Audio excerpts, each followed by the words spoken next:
जब सुने के होई भोजपुरी गाना, बस बजे के चाही गाना।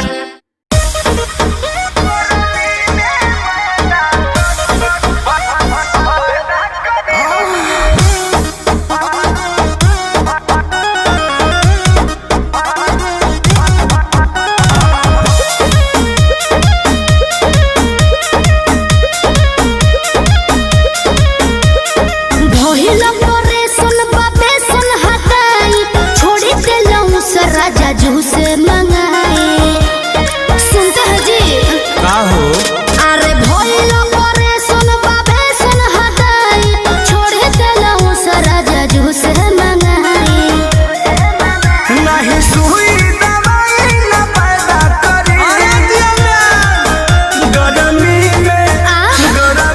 में काजी गरमी में मैदा फायदा करी हो गरमी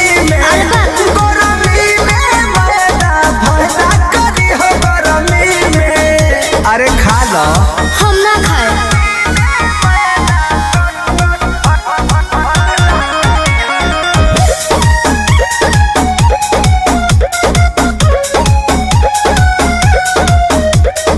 डॉक्टर से हमरा तो माना बा बिछुआ तो खाए के खाना बा अरे इहो बिछुए ह खा जा बुझाइए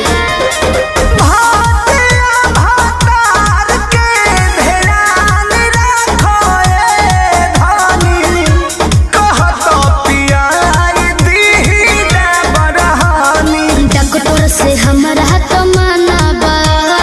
बिछुआ तो खाए के खाना बा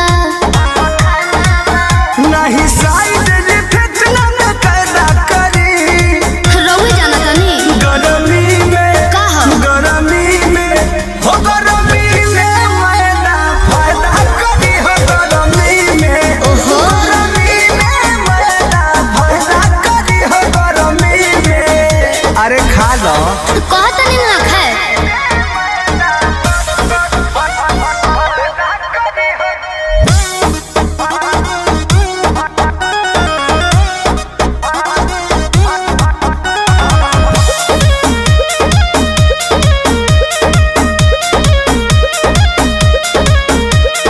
कृष्णा पे दर्दिया प्रमोद जी